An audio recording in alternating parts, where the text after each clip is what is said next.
Hello and welcome. मेरा नाम है नागेंद्र सिंह और ये नोएडा की गंदी और जहरीली हवा से मैं लाइव आकर आपको बांग्लादेश की कहानी बताने वाला हूं। अब इसके पीछे रीजन बहुत बड़ा है।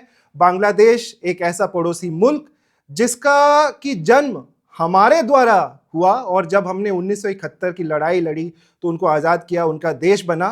लेकिन आज वो हमारे लिए एक संकट बनते जा रहे हैं और हिंदुओं के लिए खासकर एक बहुत बड़ी चिंता नजर आ रही है भारत के अंदर।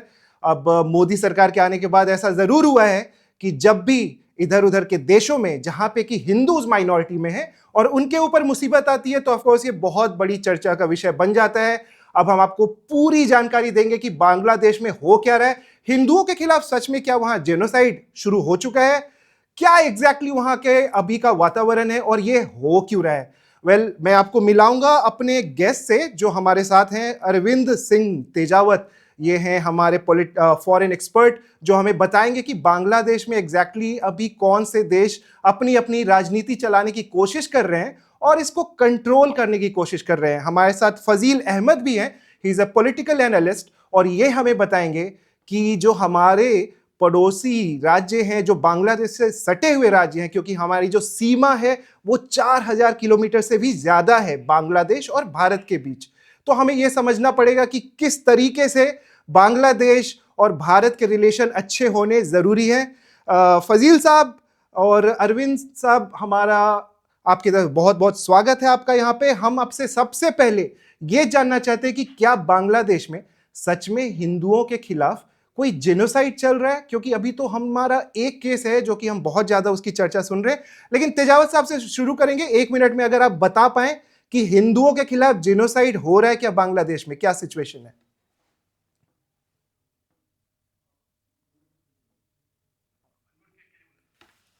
तेजावत साहब, शायद आपका जो माइक है वो आपको अनम्यूट करना पड़ेगा।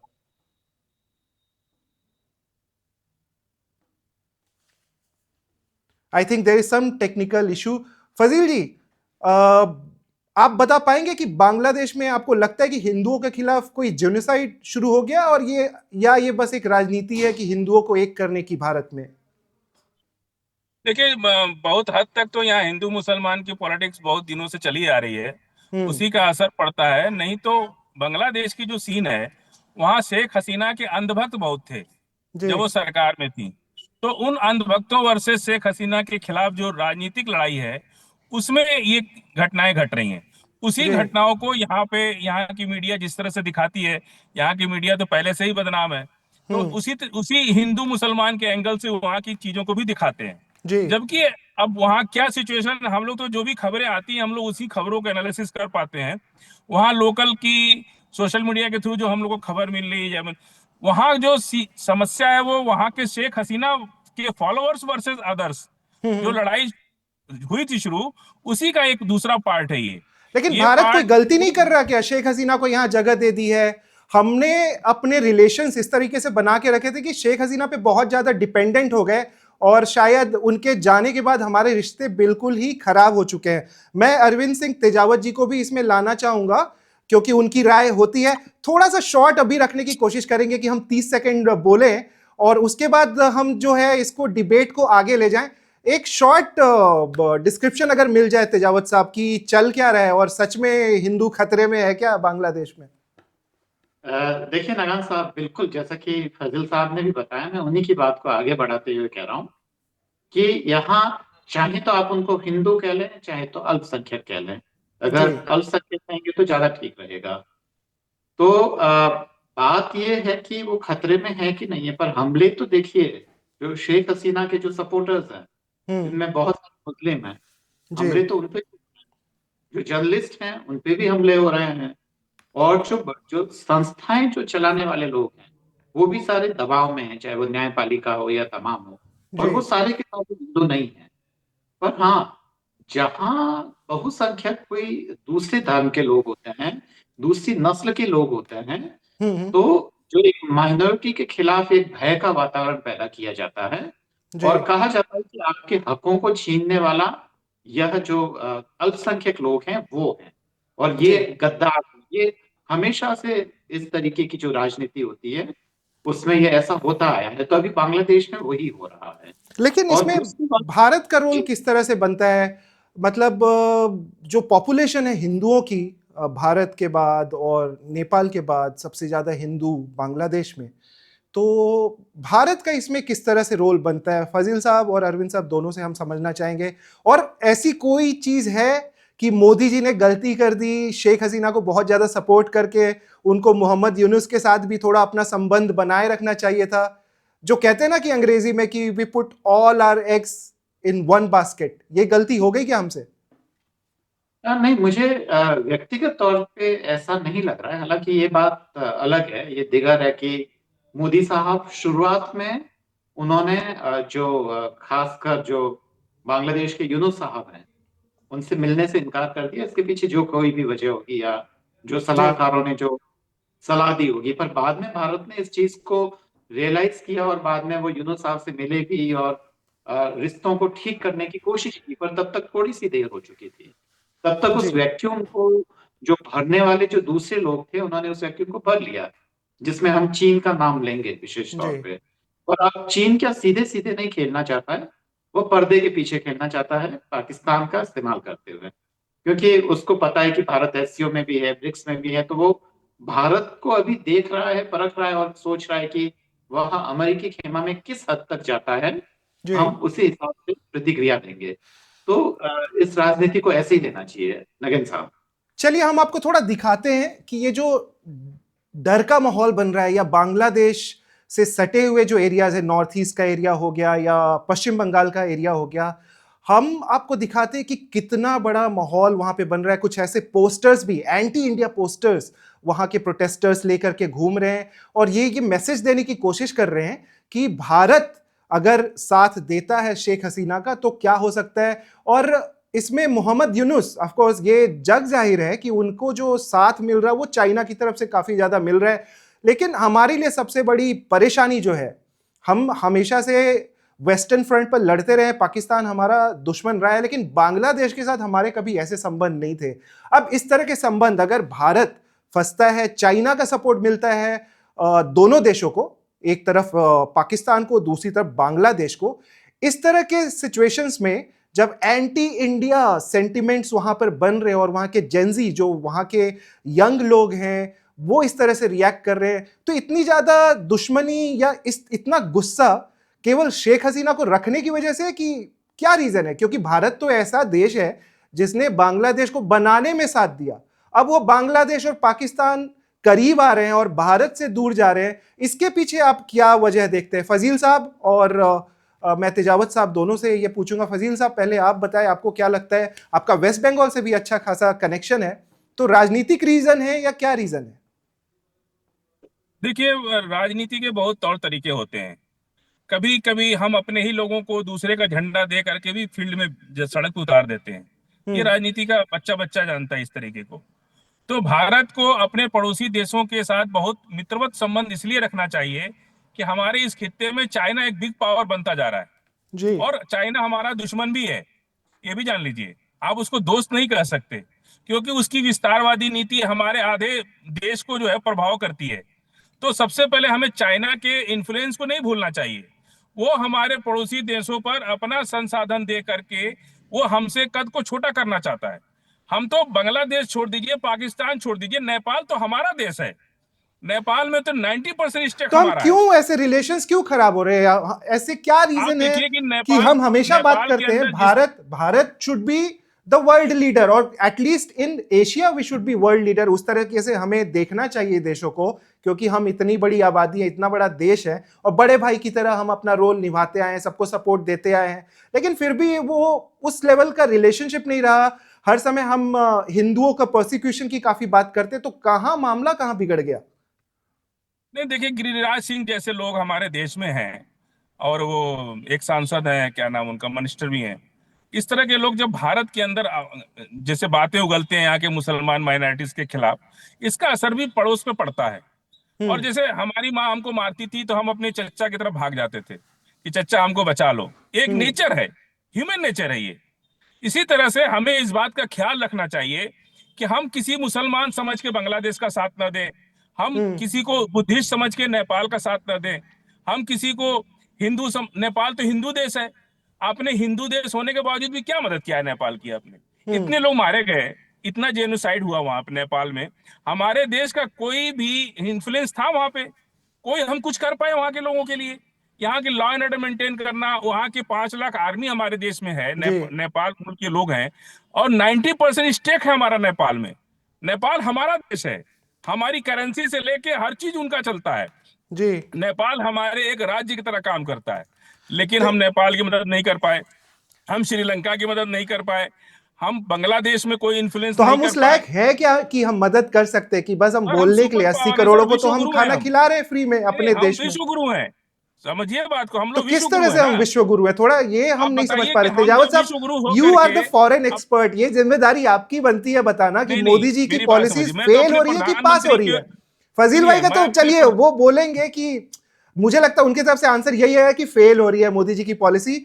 आपका एक ईगल आई व्यू दीजिए कि मोदी जी इतने देखिए, ट्रिप्स करते हैं, कहां आप जा रहे हैं हम? बांग्लादेश, सुनिए, बांग्लादेश और नेपाल को हिंदू मुसलमान से या किसी भी विदेशी पॉलिसी को आप हिंदू मुसलमान से अगर जज करेंगे तो आप हम्म। फेल हो जाएंगे।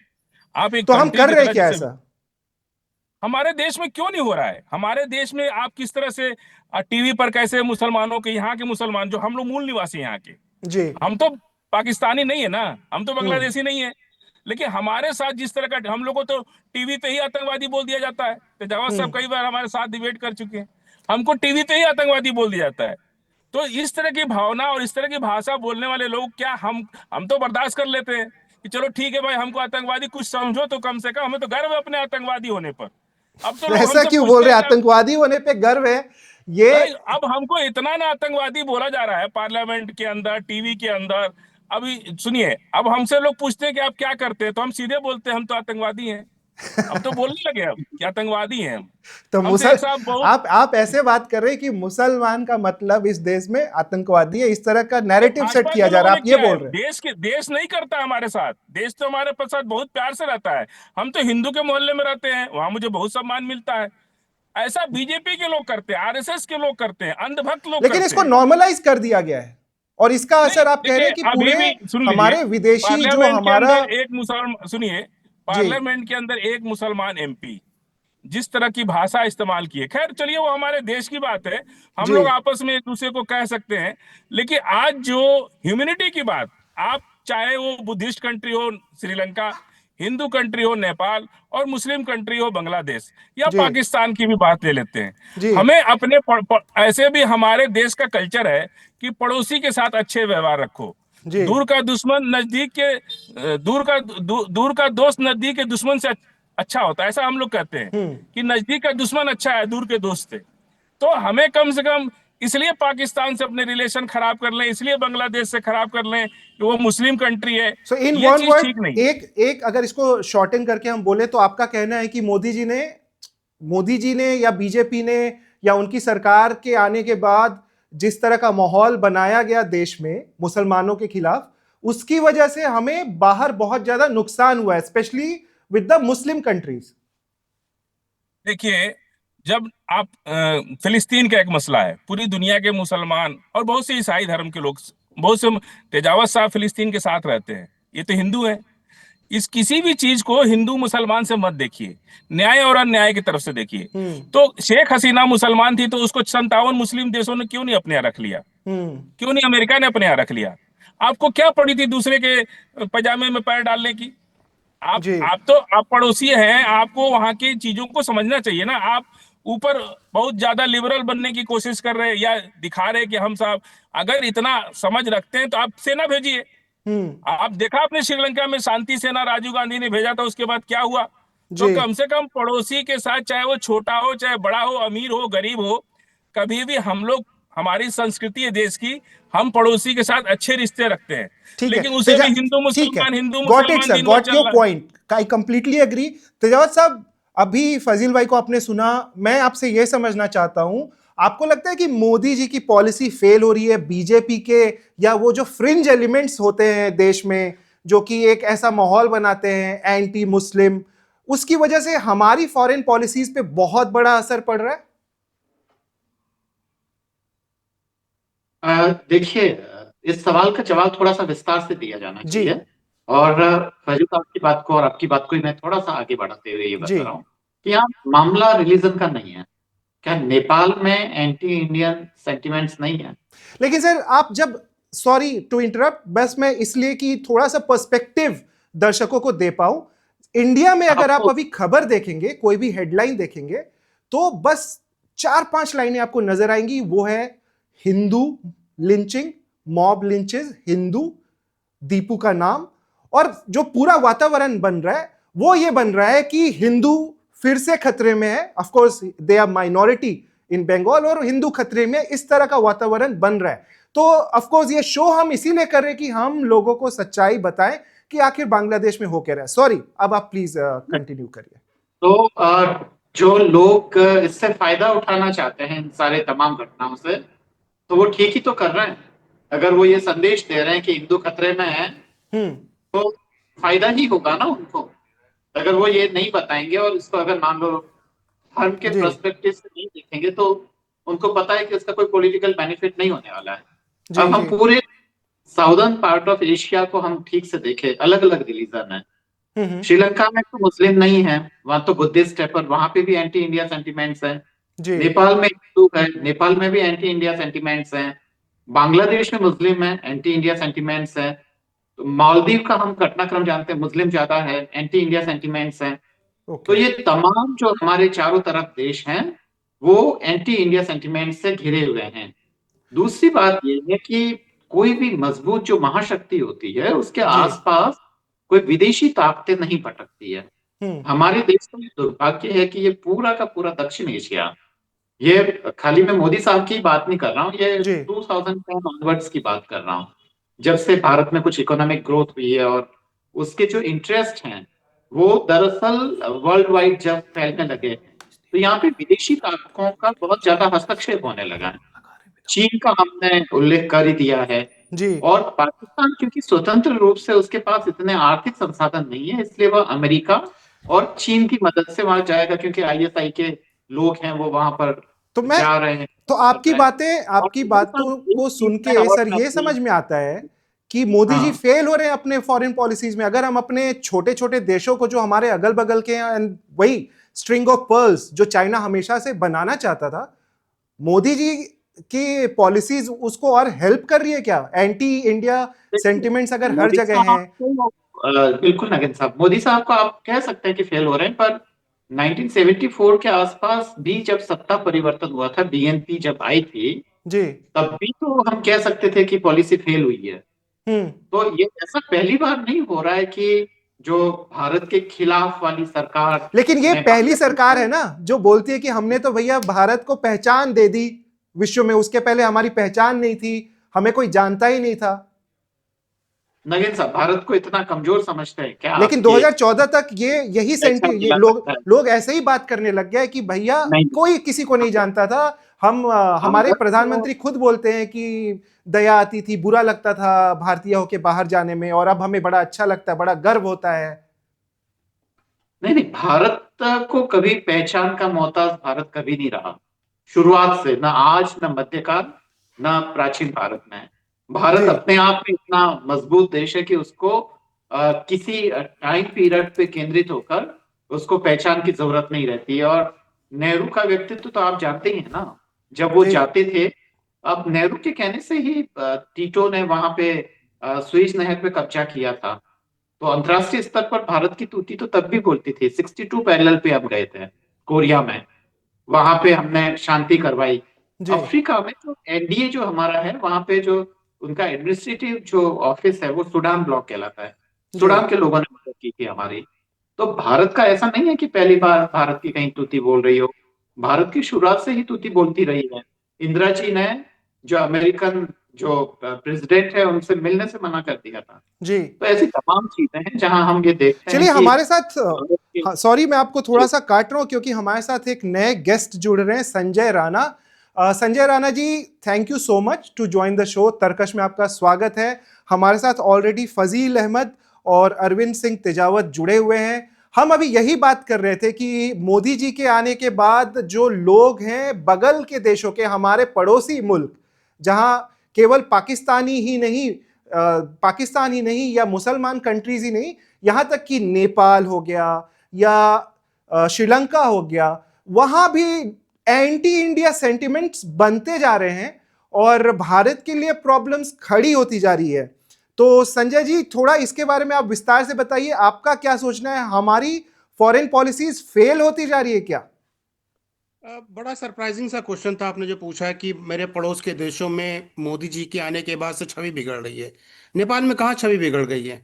नेपाल में तो ऑलरेडी कम्युनिस्ट गवर्नमेंट है। अगर कम्युनिस्ट गवर्नमेंट है तो ऑब्वियसली गवर्नमेंट किस तरह की सोच रखती होगी? अब ये बताइए कि लेकिन सर, जेनजी प्रोटेस्ट देखिए, नेपाल की सरकार कुछ भी सोचे, वहां का जेनजी जनरेशन जो है। Allow me to speak man, allow me to speak. Definitely ji. Gen Z protest क्या होता है? किसके खिलाफ कर रहा था जेनजी वहां पे? वो कर रहा था परिवारवाद के खिलाफ। किसके खिलाफ कर रहा था? शासन के खिलाफ। वो किसी व्यक्ति के खिलाफ नहीं कर रहा था या किसी ऐसे आदमी के खिलाफ नहीं कर रहा था जो शासन में ना बैठा हो। और ये प्रोटेस्ट कब से चालू हो गया था? पिछले 17 सालों से अगर आप नेपाल को मॉनिटर करेंगे तो कहीं ना कहीं आपने देखा होगा कि वहां पे जो शासन है, चाहे वो कोई भी हो, पार्टी कोई भी हो, शासन उन्हीं का रहता है। और उस शासन को चलाने वालों ने किस तरह से नेपाल को कहां से कहां पहुंचा दिया। तो जेनजी उनके खिलाफ प्रोटेस्ट कर रहे थे, न कि ऐसे व्यक्ति के खिलाफ जो नेतृत्व हो। वहां नेतृत्व में ही प्रॉब्लम थी। ये हो गया। नेपाल में आता हूं, आपके पड़ोस की बात आपने की, पाकिस्तान और बांग्लादेश। देखिए, ऐसा होता है जो भी इस्लामिक कंट्री होती, जहां पे भी कट्टरवादता होगी, वहां पे प्रॉब्लम होगी।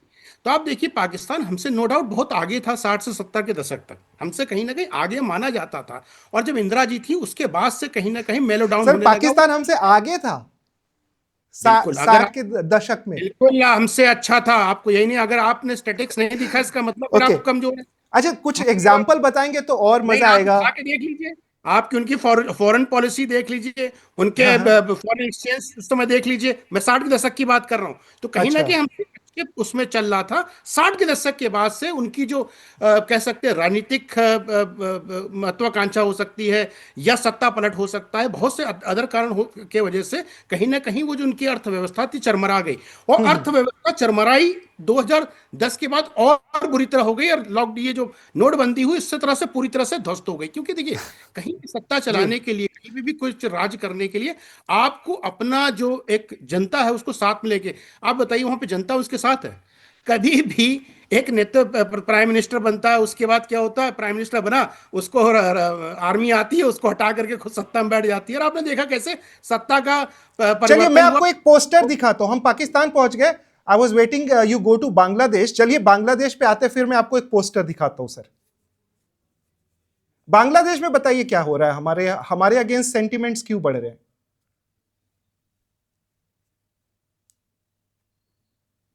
ये एक पोस्टर है जो हमारे, मैं बता रहे, कट्टरवादी हैं। टोपी लगा के क्या कर रहे हैं? इनको ना इकोनॉमी से मतलब है, न एजुकेशन से मतलब है, न डेवलपमेंट से मतलब है, न महिला सुरक्षा से मतलब है, न जीडीपी से मतलब है। तो है। आपको ऐसा लगता है कि जो टोपी लगाने वाले हैं उनको डेवलपमेंट नहीं चाहिए? कौन सी डेवलपमेंट है? डेवलपमेंट ये कर रहे हैं। जो भी इस तरह के व्यक्ति होती है, रेडिकलाइजेशन होता है, वहां पे डेवलपमेंट कहाँ होता है? सीरिया में क्या डेवलपमेंट हुआ? ईरान में क्या डेवलपमेंट हुआ? लेकिन वही रेडिकलाइजेशन, सर, वही रेडिकलाइजेशन अगर हम भगवा का कलर करके करें तो वो डेवलपमेंट की तरफ जाता है, क्योंकि वो भी तो रेडिकलाइजेशन है। आपने अच्छा कर, ये बताइए कौन सा व्यक्ति भगवा कलर पहन के, एग्जांपल 1, और जय श्री राम बोल के बम बांध के फोड़ देता? नहीं सर, वो जय श्री राम बोल के ना बस लोगों को थप्पड़ मारते, बोलते कि आप जय श्री राम नहीं बोलोगे तो आपकी पिटाई होगी। ना नागेश जी, जय श्री राम बोल के किसने बम फोड़ा? एक एग्जाम्पल दे दीजिए। और नहीं देंगे तो मैं आपको 50 एग्जाम्पल है, वो एग्जाम्पल भी है सर। भले उन्होंने जय श्री राम नहीं बोला होगा, लेकिन आपको साध्वी प्रज्ञा जी का केस बिल्कुल अच्छे से याद होगा कि क्या हुआ था। सिवाय इस्लामिस्ट के, सिवाय रेडिकल इस्लाम के, कोई भी व्यक्ति कभी भी अपने बदन में, चलिए, I'll try to make it more conversational। मैं बाकी लोगों को भी लाता हूं। सबसे पहला रिएक्शन फजील जी आपसे लेना चाहूंगा। I hope you were listening to what Rana साहब वाज सेइंग, जो वो बोल रहे थे, तो उस पर थोड़ा सा रिएक्शन आपका। फिर हम जाएंगे तेजावत साहब के पास, बिकॉज उसके बाद हम थोड़ा सा फॉरेन पॉलिसी को हम उसके बारे में बात कर पाएंगे। फजील जी।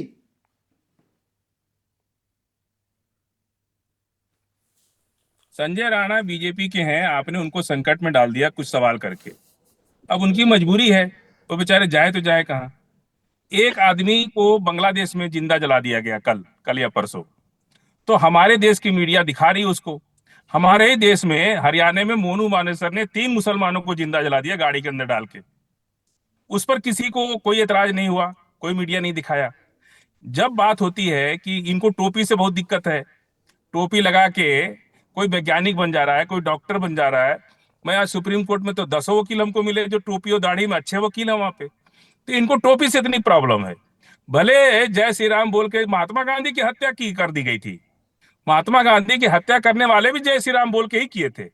नाथूराम गोडसे और तमाम लोग, उसके बाद हम उतनी गहराई में जाना नहीं चाहते, क्योंकि महात्मा गांधी के हत्यारे हमारे देश के थे, तो हम लोग उस पर नहीं कर रहे। लेकिन इन्होंने अभी सारी बातें सिर्फ देखिए, वही बात जो हम लोग संजय राणा के आने से पहले जो हम बात कर रहे थे, संजय राणा ने आ करके अपना पूरा प्रूफ कर दिया।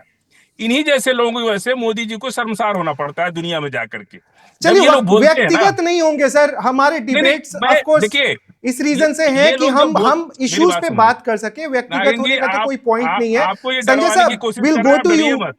जी जी जी फजील जी बताइए। डरवाने की कोशिश कर रहे हैं, मगर आप डरिए मत। अरे डरने के लिए होते तो हम यहाँ नहीं बैठे होते सर, ये डिबेट ही नहीं हो रही होती। और अब देखिए, हमें अभी नया कार्यभार जो है, अभी वन इंडिया पे आप ऐसी ऐसी खबरें देखेंगे जो आपको लगेगा कि भाई ये खबर तो कहीं दिख ही नहीं रही। चाहे वो इंडियन आर्मी की बात हो जहां पे करप्शन के केसेस हो रहे हैं, आप ऐसे ऐसे रिपोर्ट्स देखने जा रहे हैं वन इंडिया पे जो शायद आपने अभी सुना नहीं होगा। बहुत सारी चीजें आएंगी, बट ठीक है। फजील जी, संजय जी बहुत देर से वेट कर रहे हैं। उससे पहले बस अरविंद जी से मेरा एक रिक्वेस्ट है, क्योंकि संजय जी ने बताया कि कैसे मोदी जी ने हमारे पूरे चीजों को बदला, और ये पाकिस्तान वाली बात जो थोड़ा सा मुझे उस पर हंसी भी आ रही थी, मैंने उसको रोका कि पाकिस्तान हमसे अच्छा कर रहा था, उस पर थोड़ा सा हम नजर डालेंगे। अरविंद जी हमको दे दीजिए जी, 20 सेकंड बस हम चाहिए जी। पाकिस्तान में बहुत सी रील्स आजकल लोग बनाते हैं, मैंने आज तक वहां ट्रैक्टर की रील नहीं देखी। इतना पुअर एग्रीकल्चर का कोई रिसोर्स ही नहीं उनके पास। ये पता नहीं कहां से पाकिस्तान के इतना प्रेम करते हैं ये लोग, अंदर से पाकिस्तान का भला चाहते हैं, क्योंकि मोदी जी जाकर वहां बिरयानी वानी खा आते हैं। और ये लोग इतना प्रेम करते हैं पाकिस्तान से, उतना हम लोग नहीं करते। हम तो कहते हैं कि हम बिल्कुल खिलाफ थे कि आप सीज फायर मत कीजिए पाकिस्तान से, यही सही समय है हर पाकिस्तान की बिल्डिंग पर तिरंगा फहराने का, लेकिन सीज फायर कर दिए मोदी जी। ठीक है फजील जी, मैं थोड़ा सा आपको कट शॉर्ट कर रहा हूं। संजय जी का इंटरेस्ट जा रहा है, he is looking at his mobile. I want him to bring back to the conversation. Arvind ji, आपके 30 second, I will get you back there. Fazil ji, मैं पक्का आपको उधर लाऊंगा। विल हैव अ कन्वर्सेशन आपके और संजय जी के बीच में होगी, बिकॉज आई नो बातें होने वाली हैं। अरविंद सर, थोड़ा सा डिटेल में हमें समझा दीजिए, थोड़ा सा बैकग्राउंड बता दीजिए 70s का, और जो हम बातें कर रहे थे संजय जी को भी फिर से एक बार बताते कि क्यों हम बोल रहे हैं कि मोदी जी के आने के बाद थोड़ी सी चीजें और गड़बड़ हो गई हमारे पड़ोसी देशों के साथ, जो कि उसमें हिंदू राष्ट्र, मुस्लिम राष्ट्र या कोई भी हो। देखिए नागेंद्र साहब, आपने क्योंकि जिक्र किया है, जब हम चर्चा का हिस्सा होते हैं तो व्यक्तिगत होना पड़ता है, क्योंकि ये बीच नहीं होती है। तो चलिए बस हम जैसे एक पॉपुलर लाइन है, मर्यादा में रहे, तो बस मर्यादा में रहते हुए जो करना है हम करते हैं। ये हम पूरा अपना विचार रखने के बाद में सबको भोजन पे भी बुलाएंगे, कोई दिक्कत नहीं है। जी ठीक है। तो बात यह है कि जब हमारी स्टडी दुरुस्त नहीं होती है, जब हम वेल रेड नहीं होते हैं, तो हम कॉमन सेंस के शिकार हो जाते हैं, और तब हमें वही सुनाई देता है जो एक तरीके से हमें सुनाना चाहते हैं लोग चारों तरफ से। पहली तो ये वजह होती है। दूसरी वजह ये होती है कि आपके कुछ वेस्टेड इंटरेस्ट होता है, तो आप वो बोलना पसंद करते हैं जो आमतौर पे जो सत्ता में होते हैं, क्योंकि सत्ता के खिलाफ बोलना तो बहुत मुश्किल काम होता है ना। तो सुविधाप्रद यही होता है कि जो सत्ता में उसके पक्ष में बोल रहे हैं। मैं एक बात पूछना चाहता हूँ कि पूरे मध्यकाल में आपको कहीं पर भी हिंदू मुसलमान का एक दंगे का एक सिंगल उदाहरण मिलेगा? पूरे मध्यकाल नहीं मिलता है, कहीं नहीं मिलता है कि हिंदू मरे या 5 हिंदू मारे गए या मुसलमान मारे गए, कहीं नहीं दिखता है। दूसरी बात ये कि जो जिन लोगों को हम कहते हैं महाराणा प्रताप, जो आइकन रहे हैं हिंदुइज्म के, उनके सेनापति कौन थे, शिवाजी के सेनापति कौन थे, अकबर के सेनापति कौन थे, इन सब तमाम बहसों को भी छोड़ देते हैं, हम एक तरफ रख लेते हैं। तब भी अब्दुल रहीम खान खाना, कबीर को हम लोग कितना पसंद करते हैं, प्यार करते हैं। तो ये सब है, और आपस में लड़के क्या करेंगे? मैं तो एकदम साफ साफ बोलता हूँ, कि क्या आप भारत की 1/4 आबादी को अरब सागर में एक कोई जगह बना के वहां रखने की स्थिति में है? अगर नहीं है तो फिर भारत का क्यों आप डेवलपमेंट रोक रहे हैं? शांति से आगे बढ़ने दीजिए ना। बांग्लादेश ने कर तो दिया, वहां 24% हिंदू थे, है ना, नीचे करके 8% ले आए। कहाँ गए? मार दिए, कन्वर्ट कर दिए, माइग्रेट कर गए, कुछ भी किया। हिंदुओं के, हिंदू मतलब अल्पसंख्यक। पाकिस्तान ने भी वो किया, क्या कर पाया? डेवलपमेंट कर पाए क्या वो लोग? नहीं कर पाए ना। भारत ने तो किया, क्योंकि भारत ने वो लेकिन तमाम हम भी चीजें तो उसी राह पे तो अग्रसर नहीं हो गए जिस राह पे पाकिस्तान जाकर बर्बाद हुआ या बांग्लादेश बर्बादी की तरफ बढ़ रहा है। भारत के लिए। हाँ, मतलब भारत यहाँ के लिए पे कुछ उधर अलग है। अगर मुसलमानों की कट्टरता की बात कर रहे हैं तो हम भी तो उसी राह पे अग्रसर नहीं है, बस एक धर्म नहीं, का बात परिवर्तन है। कट्टरता की बात मुसलमानों और हिंदुओं के संदर्भ में नहीं होती है। कट्टरता कट्टरता होती है। जी। जो हिटलर ने जो कट्टरता दिखाई थी वो कौन सी कट्टरता थी? न वो हिंदुओं की थी, न मुसलमानों की थी। तो कट्टरता कट्टरता होती है। जो कट्टरता को समझने वाले लोग हैं उसको बखूबी समझते हैं, और उसके लिए बहुत पढ़ना पड़ता है नागिन साहब। अगर आपकी समझ दुरुस्त नहीं है, पढ़ने से ये होता है कि आपको समाज के बारे में पता चलता है, इतिहास के बारे में पता चलता है, और आप वास्तविकता से रूबरू होते हैं। बाकी स्वार्थ के कारण तो आप कुछ भी कहते रहे, आपके वेस्टेड इंटरेस्ट होते हैं। गरीब जनता तो वैसे ही मर रही है। आप बताओ, दंगों में कौन से पॉलिटिशियंस का बेटा मारा गया? नहीं मारे जी, जाता है। वही होते हैं जो हमारे आसपास के जो बिल्कुल बेरोजगार लोग। बिल्कुल बिल्कुल। संजय जी, अब आपके पास पूरा वक्त है फजील जी के और अरविंद जी को जवाब देने का। आई एम श्योर आपने सुना कि उन्होंने क्या कहा मोदी जी के स्ट्रैटेजी के बारे में, और ऑफ कोर्स वो हिंदू मुसलमान को लेकर के भी बातें हो रही थी, और ऑफ कोर्स 70s का जो दौर है इंडिया और पाकिस्तान का, उनके कंपटीशन की भी बात हो रही थी। देखिए, जो हमारे अरविंद भाई से कोई स्टैटिक्स तो बताई नहीं ना, स्ट्रेटेजी बताई है। स्ट्रेटेजी और स्टैटिक्स दोनों मिसिंग था। अब आते हैं हिंदू मुसलमान पे। अभी बोले भाईचारा से रहते थे। डायरेक्ट एक्शन डे में 1 लाख मुस्लिम हिंदू मारे गए थे बंगाल में, तो डायरेक्ट एक्शन डे में आप सो रहे थे क्या? किसने कराया था डायरेक्ट एक्शन डे? पहली किसके बात कहने मैं पे आपको हुआ एक था? नहीं नहीं सर, आपके बीच में बोला नहीं। कि ना ना नेपाल अरविंद के जी, मैं कम्युनिस्ट आपके बीच में सरकार बोला नहीं, नहीं। आप फैक्ट भी गलत डोंट गिव मी स्टैटिक्स है। I am better than you in terms of static strategy. ठीक है, तो I am not talking about in between, I am not spoken to you. ठीक है, डोंट नहीं, इंटरप्ट, अलाउ मी टू गलत बात है स्पीक। संजय जी, व्हेन गलत यू बात। टर्न ठीक विल है कम सर, देन यू ठीक टॉक। ठीक है, हमारी थोड़ा बात सा इनका, व्हेन यू टर्न विल उसके बाद come will then you go talk. Two नहीं, दैट नहीं, 1 लाख नहीं, किलिंग्स, ऑफ नागिन कोर्स वी साहब शुड कुछ गो भी टू बोलिए। दैट। नहीं नहीं, कुछ भी नहीं बोल रहे आप, ये बताइए। अभी मैं आ विचार रहा, आपके बीच में नहीं बोला, please allow me to speak, otherwise debate नहीं होगी। ठीक है सर, आप ठीक है? आप अपना एक एक मिनट आपको देते हैं, आई एम श्योर नहीं, 1 एक मिनट मिनट में नहीं, आप काफी आपको कुछ मुझे दो बता मिनट सकते देना हैं। पड़ेगा। दो धुरंधर है तो दोनों ठीक है धुरंधरों अरविंद को सर, 2 मिनट सुनाई तो सुनते करनी हैं, पड़ेगी ना फजील मुझे। जी 2 मिनट सुनते, then we will take simple it सी बात। फर्दर। मैं दोनों के बीच में कुछ जी नहीं बोला, सुनना जी जी, ध्यान बिल्कुल पूर्वक। बिल्कुल, डायरेक्ट बताइए। एक्शन डे में क्या हुआ था? इन्होंने जी बोला कि दंगे नहीं होते थे। पहले हिंदू मुस्लिम नहीं होता था, पहले मुस्लिम मुस्लिम होता था। ये बताइए कांग्रेस काल में कितने दंगे हुए? ये बताइए कि किस प्रधानमंत्री ने, मोदी ऐसे प्रधानमंत्री ने ये बोला कि बड़ा पेड़ गिरता है तो जमीन हिलती है? आप, इनके नेताओं ने दंगे 84 किसने कराए थे? उसके मलियाना का दंगा किसने कराया था? उसके पहले 40 से 45 देश में दंगे हुए थे, कितने हुए थे? 2002 के बाद से प्रधानमंत्री जब चीफ मिनिस्टर थे, उसके बाद आज तक, चाहे वो आप देख लीजिए गुजरात और देख लीजिए हिंदुस्तान, कितने दंगे हो गए? दंगे नहीं। और अब आते हैं स्टेटिक्स पे, दंगे पे बात नहीं करते, स्टेटिक्स पे। ये बताइए कहां पे डेवलपमेंट नहीं हुआ? मान्यवर, ये बताइए कि आपका रोड इंफ्रास्ट्रक्चर अच्छा नहीं हुआ, आपका ट्रेन इंफ्रास्ट्रक्चर अच्छा नहीं हुआ, फॉरेन जो करेंसी थी, फॉरेन एक्सचेंज की बात करें, जो रिजर्व होता है वो बढ़ा कि नहीं बढ़ा? ये बता दीजिए। हॉस्पिटल्स बढ़े कि नहीं बढ़े? मतलब आपको डेवलपमेंट नहीं दिख रहा है, आपको हिंदू मुस्लिम दिख रहा है। आपने एक चीज बहुत अच्छी बोली कि हिंदू मुस्लिम नहीं करना चाहिए। अरे भाई, इनकी किताब में लिखा काफिरों को मारो, तो मार रहे हैं। ये बताओ कौन सा देश मार नहीं रहा है? आप हंस रहे बैठ करके। अरे नहीं भैया, सर, आपको अपने हिंदू होने अब पे शर्म सुनिए, आती होगी, मुझे अपने हिंदू होने पे शर्म नहीं आती है। और ये शर्म की तो बताइए कोई कि कौन बात सी ही नहीं हिंदू है की सर। किताब है?